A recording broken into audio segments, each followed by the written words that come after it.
menjelaskan tentang elektrokimia, yaitu sel volta. Nah, sebelum kita mempelajari elektrokimia, kita harus terlebih dahulu tahu tentang deret volta. Ada yang tahu urutan deret volta itu seperti apa? Ya, Arisna, coba jawab.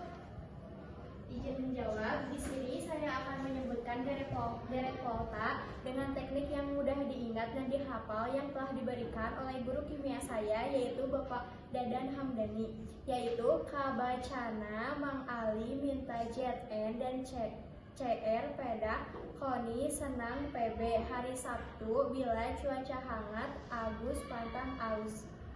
Coba Rizkia ucap ulang yang diucapkan Arisna. Kabacana, Mang Ali, Meta JR, pedah, Koni, senang, PB, hari Sabtu, bila cuaca hangat, Agus, pantang, aus. Ada yang tahu letak logam mana saja yang mengalami reduksi dan oksidasi? Coba Aldi, yang mana saja? Jadi ke kiri mengalami oksidasi, sedangkan ke kanan mengalami reduksi. Saya Andika Prasetya ingin bertanya, kenapa sih ada hidrogen di dalam logam deret volta? Ada yang bisa menjawab pertanyaan Andika? Ya, Keisha.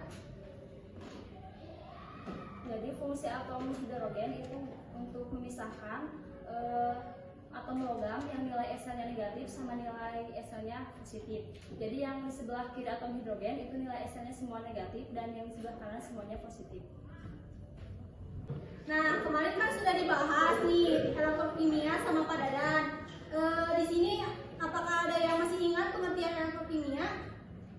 Oke, Sunda, coba jelaskan apa itu elektrokimia.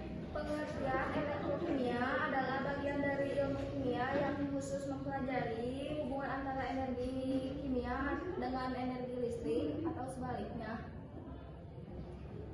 Elektrokimia itu terbagi menjadi dua jenis. Coba Riri sebutkan ada jenis apa saja? Yang pertama ada sel volta dan kedua ada sel elektrolisis. Ada yang tahu pengertian dari sel volta dan sel elektrolisis? Ya, Lastri silakan. Davin silakan juga. Sel volta adalah perubahan dari energi kimia ke energi listrik.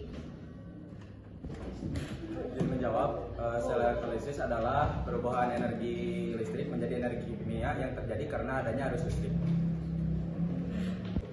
Coba sebutkan contoh dari sel volta dan sel elektrolisis. Sebelumnya izin menjawab, contoh dari sel volta dalam kehidupan sehari-hari yaitu batu baterai dan aki. Untuk elektrolisis adalah penyempuhan logam.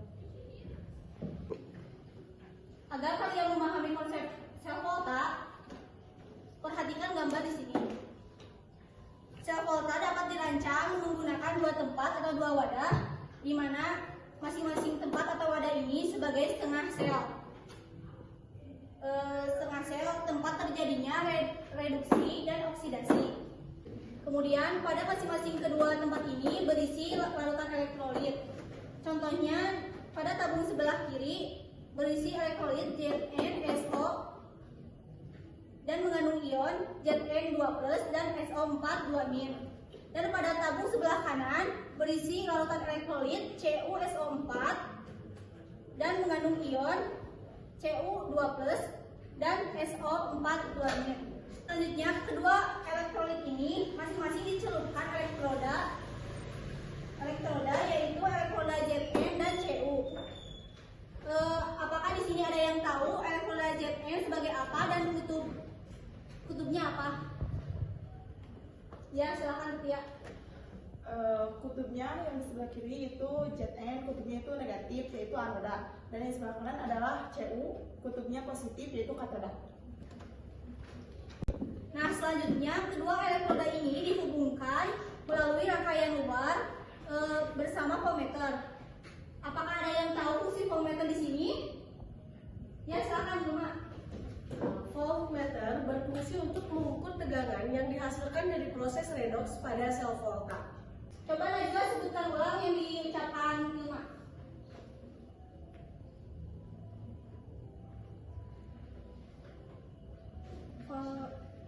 Voltmeter berfungsi untuk mengukur tegangan yang dihasilkan dari proses redox pada sel volta. Lalu bagaimana prinsip kerja agar sel volta menghasilkan energi listrik? Ya, silakan Yulika. Kita harus ingat bahwa pada sel elektrokimia, katoda merupakan tempat terjadinya reaksi reduksi. Izin menambahkan, sedangkan anoda adalah tempat terjadinya oksidasi. Nah, setelah dijelaskan, apakah ada yang tahu reaksi pada anoda dan katoda? Ya, silakan Nisa dan Dina.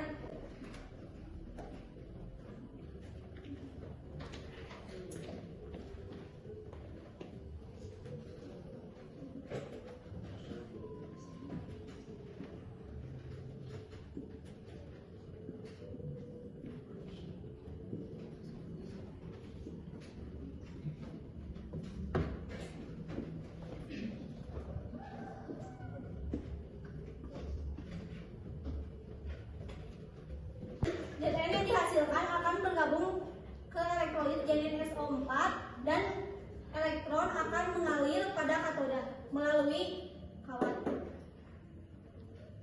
Selanjutnya, Cu+ akan menangkap elektron yang berasal dari anoda sehingga menghasilkan reaksi reduksi. Reaksi reduksi ini Cu+2 ditambah 2E akan menjadi Cu. Nah, Cu yang dihasilkan di sini akan dianggap sebagai katoda. Nah, coba kita perhatikan di wadah sebelah kiri. Jumlah ion positifnya itu semakin banyak. Ada yang tahu kenapa? Oke, Aul, kenapa? Karena ada tambahan dari hasil oksidasi logam Zn. Sedangkan pada wadah sebelah kanan, ion Cu2+ itu semakin berkurang karena menangkap elektron. Nah, untuk menyeimbangkannya, kita pakai jembatan garam. Ya, Jijah, kenapa? Izin bertanya, apa sih fungsi jembatan garam? Coba sebelum saya menjawab, nih ada yang tahu? Ya, Sylvia. Fungsi jembatan garam adalah untuk menjaga keseimbangan muatan listrik larutan di anoda dan katoda. Saya ingin menambahkan contohnya KCl. Nah, kali ini kita akan menggunakan KCl sebagai jembatan garamnya. KCl itu mengandung ion H+ dan Cl-. H+ akan bergerak menuju katoda untuk menetralkan SO4-2 dan akan menghasilkan Cu. Dan ion Cl- akan bergerak menuju anoda untuk menetralkan Zn2+, sehingga terjadi hasil reaksi oksidasi. Jadi reaksi redox akan terus berlangsung dan elektron akan mengalir dari anoda ke katoda sehingga menghasilkan arus listrik. Oke, sekarang kita akan menghitung SL reaksi. Apakah ada yang ditanyakan? Izin bertanya, Yakni bagaimana rumus untuk menghitung SL itu? Oke, sebelum saya menjawab sama Dipa menjawab nih, ada yang tahu rumusnya bagaimana? Ya, Silmi, bagaimana rumusnya? Rumusnya adalah SL reduksi dikurangi XL oksidasi. Nah, coba Farhan ucap ulang apa yang diucapkan oleh Silmi rumus dari SL. Rumusnya yaitu SL reduksi dikurangi SL oksidasi. Coba Sani ucap ulang dan Heidi Rali menuliskannya. SL reaksi sama dengan SL reduksi dikurangi XL oksidasi.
0,34 dikurang sel oksidasi 0,76. Negatif dengan negatif menjadi positif, menjadi ditambah 0,34 ditambah 0,76 menjadi 1,10 volt. Ini adalah hasilnya. Nah, gimana teman-teman mengerti nih?